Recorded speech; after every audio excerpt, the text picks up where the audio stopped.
Hi and welcome. This is me, Amanto Kumo. I'm gonna read for you a novel which called Everybody is Kung Fu Fighting While I Start a Farm by Wolf. Chapter 3. Dumbo. Wang Chong, the village head of Jin Yinden village, was balding and on the plump side with a belly, but was also quite tall. He was also one of the more competent people in the village, and was a chief labor contractor before assuming his present position as village chief, having taken up many projects within the city and across the province. Many other villagers had worked together with him as well.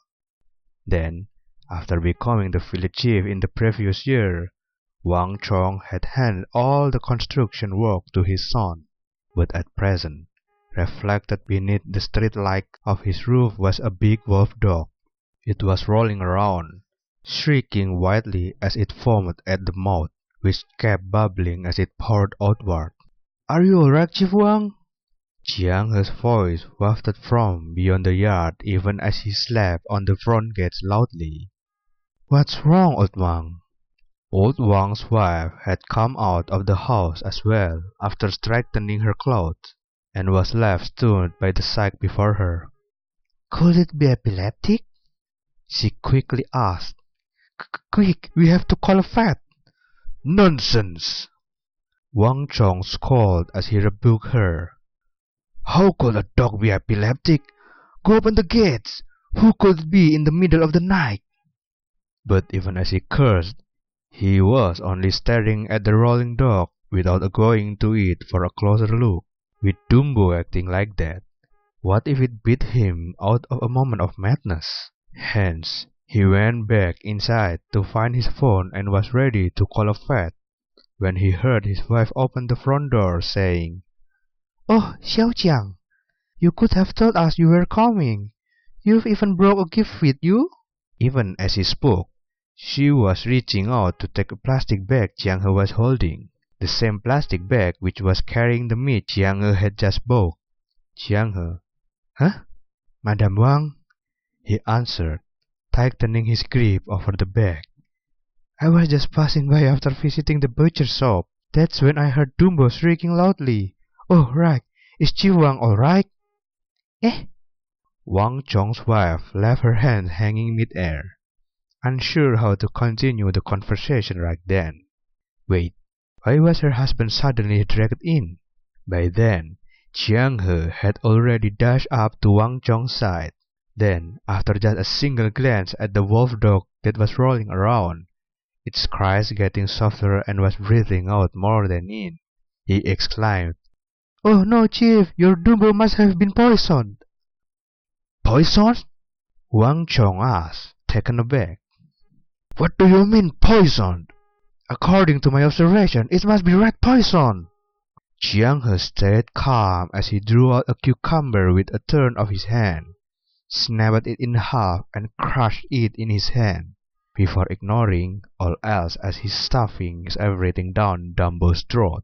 Only then did Wang Chong pull him and yelled, "What the hell are you doing, Xiaojiang? What did you just feed Dumbo?" "A cucumber." Holding the remaining half of the cucumber, Jiang He bit a mouthful off with a loud crunch. The sweet scan from it wafted out, with Wang Chong sniffing it before cursing. "Do you take me for an idiot? What cucumber is yellow and so huge?"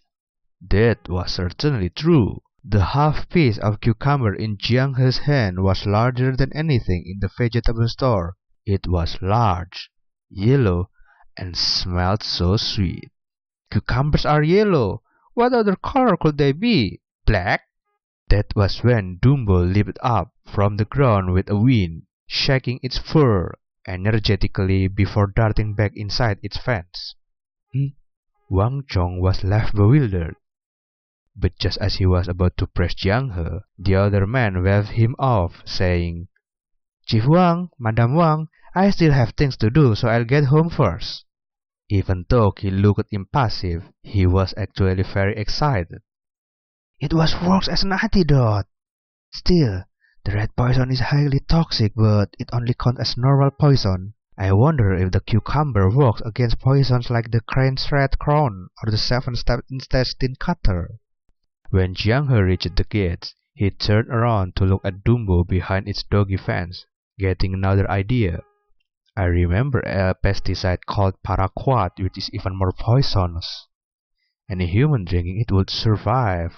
Any human drinking it would not survive even if they reached the hospital in time and had their liver cleaned. Let's get our hands on a bottle to try. Behind its fence, Dumbo suddenly shuddered and whined softly. Meanwhile, Wang Chong had walked up to the fence and stared at his own dog for over 10 minutes. He looked more blank now when he saw that there was nothing wrong with Dumbo at all now. What actually happened just now? First off, Dumbo had a stroke, then Jiang He ran in and fed it half let's call it a cucumber for now. And after that, Dumbo had recovered. Rat poison. How could that brat tell Dumbo had a rat poison? Hold on, there's no rat poison in my house, is there? Could that brat be still nursing a grudge over Dumbo beating it last time, and try to poison it? Wait, that's not right either. If Dumbo really ate a rat poison, how could it be saved with just a half stick of cucumber?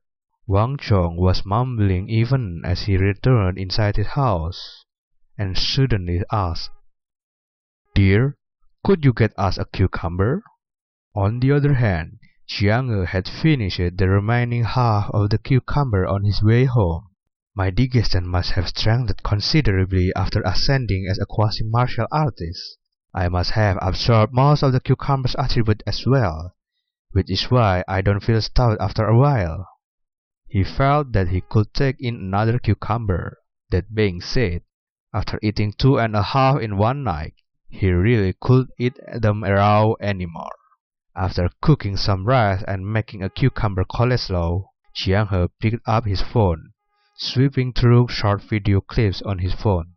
Suddenly, his eyes straightened as he exclaimed in surprise, "Isn't that Tu Dog Lee?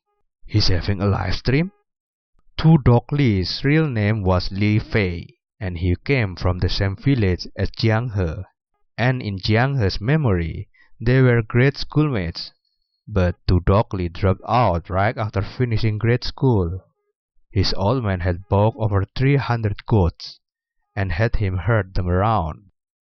Back then, their classmates had mocked Tu Dog Lee, and were naturally surprised that by the time they finished high school and university afterward, he had become a breeder with some local fame, and now he founded a breeders' union for livestock, rearing hundreds of cows and thousands of goats to earn a yearly income worth 7 figures, affording him BMWs and taking a refined woman as his wife. When Jiang He clicked into the live stream, he found Tu Dog Lee broadcasting live inside his own farm. He was standing in front of a small tractor and beaming at the camera. "Brothers, wasn't I having a fever just a few days ago? It turns out that I have gained unlimited power after my favorite book. Here, let me present a one-hand tractor lift." Extending his hand, he grabbed hold of the massive wheels of the tractor, and with a burst of strength, the whole tractor leaned sideways. Then, in the next split second, beep, the screen went dark. "Apologize. The live stream you were watching was suspect of rule violation and has been closed for the moment." Jiang He. The live stream was gone. After half a beat, Jiang He let out a long drawn-out breath and muttered, "It seems the revival of Spirit Chi has reached its peak." And according to Tu Dog Lee, he had suddenly become overflowing with power after his fever broke after a few days. Could it be? One word came to Jiang He's mind right then. Awakening. Let's wait until tomorrow morning. I'll go to Tu Dog's Breeders' Union and ask about it. Dinner and washing the dish, the life of a bachelor, was very dull and boring. Before going to bed, Jiang He suddenly remembered there was still half a bag of corn seeds back home. Grabbing a handful, he went out to the orchard and planted one seed after into the soil. I wonder if my own crop seed will change after I plant them now. Oh wow, what was that?